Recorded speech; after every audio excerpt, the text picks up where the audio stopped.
Hey guys, so this is where people get it entirely wrong.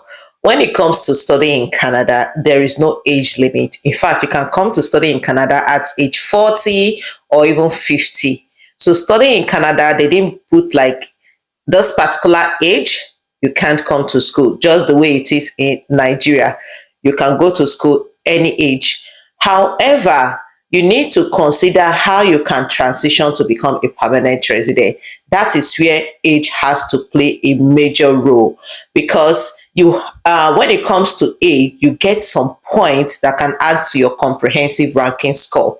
So if you're coming to study at age 40 or in your late 30s, you need to be more strategic because at that age, you've lost so many points when it comes to your age. When you use the comprehensive ranking score tool, you'll notice that the age, when you add your age, like when you're in your 20s, you get the maximum point when it comes to age. But once you clock 30, 31, you start losing points in your age. Like you start losing points, 5 points or 6 points every of your birthday once you clock 30. So you can imagine if you're already 40 or above 40, is you're literally getting no points when it comes to age. So that is why you need to be very, very strategic. If you're coming to Canada to study at age 40 or even above 40 or even in your late 30s. So before you start applying to that school and start making arrangements on where or of you coming to study in Canada, you need to really consider some other factors like the province you're going to. Since since age is no longer in your side, you need to consider some provinces that can help you to get nomination. If you get a nomination from a particular province, that can help you to add 600 points, which can add to your comprehensive ranking score. So you need to consider those things. And as well, you need to consider the program you're coming to study. I've mentioned this severally in my videos. If if age is not in your side anymore and you're coming to study, studying is not the problem here because you coming to study, you're regarded as a temporary resident. The problem is how you'll be able to transition from temporary resident into becoming a permanent resident. That is where the challenge is. So if age is no longer on your side and you know that you've calculated your comprehensive ranking score, the program you're coming to study is not in high demand, or you're going to a province that you know will not nominate you, my brother, my sister, I would highly recommend you think twice before you come down to study in Canada. You can use through any other pathway, but not you coming to study in Canada if you've not mapped out your plan on how you can transition to become a permanent resident. Then secondly, another thing I need to talk about is if you are planning to immigrate to Canada 2025, do not sit and wait and do nothing, especially when it comes to proof of fund. As you may have already known, they are being more stringent when it comes to documentation and proof of fund. In fact, I read in news recently that they asked Indian students or India temporary residents to resubmit their documents. So it's a way of telling you guys that next year it will not be funny. So if you're among the category of people that says, hey, I want to start planning at the die minute, Canada immigration is not like that. You have to map out your plan very well, starting from especially your proof of fund. If you can start saving 1,000 or 2,000 every day, it will really go a long way, or even more than that. You don't wait at the dying minute to make a decision that you want to come up to immigrate to Canada and you want to start the process next year and you expect that you will still come to Canada that next year.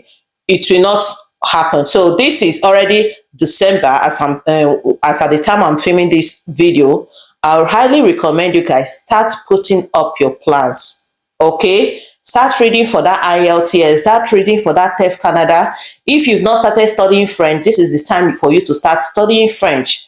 Some people, it takes them 6 months, some 1 year, depending on how much effort you put on you trying to learn French. All these things is based on determination. If you are determined to learn something, you achieve it. French is something that once you learn it, like if you put your heart to learn it, you'll be able to master it. It's not like a German language. French is a normal English, only that is inverted. Let me just say it's an inverted English. If you understand, if you know how to speak French, you understand what I'm trying to say. So if you start putting that effort on learning French, you will be, at least by next year, you should be good.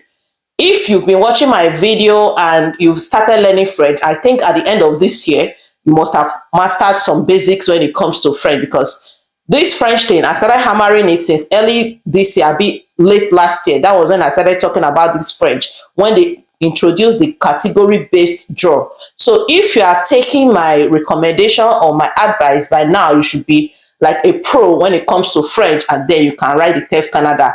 Next year, you will be seeing yourself coming to Canada. So all these things requires plan. If you don't have that money, don't wait at the dying minute.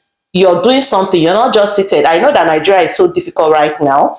However, if you start saving little by little and organizing that your proof of fund in your account, when they pay salary, you don't need to eat everything. Keep it in your account.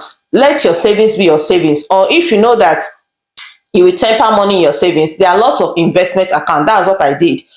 Open up an investment account whereby you don't need to have access to the money, no matter how difficult it is for you. So open up an investment account, put your money there. You can also show your proof of fund in your investment account. Okay. So if you plan to do 2025, just start the process now. Like, start making your plans right now, because 2025 is election and you never can tell the new government that will be entering. And the way things with all this news and all these policies that are changing, I know that it will not be funny and it will not be easy. Check the number of people in the pool, check the scores they are having.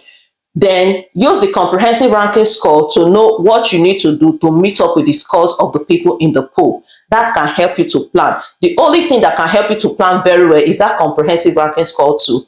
Use it to estimate your score. Even when you've not written your IELTS or you've not done your TEF Canada, you've not started anything, use it first to estimate your score. That will be a guideline, like a map for you to follow in order to meet up with that score. That's what I did. I always recommend that in those videos. So if you've been following me on my YouTube or my TikTok, you know that I always recommend using a comprehensive ranking score tool as a guide for you to know where you are going. It's more like a map.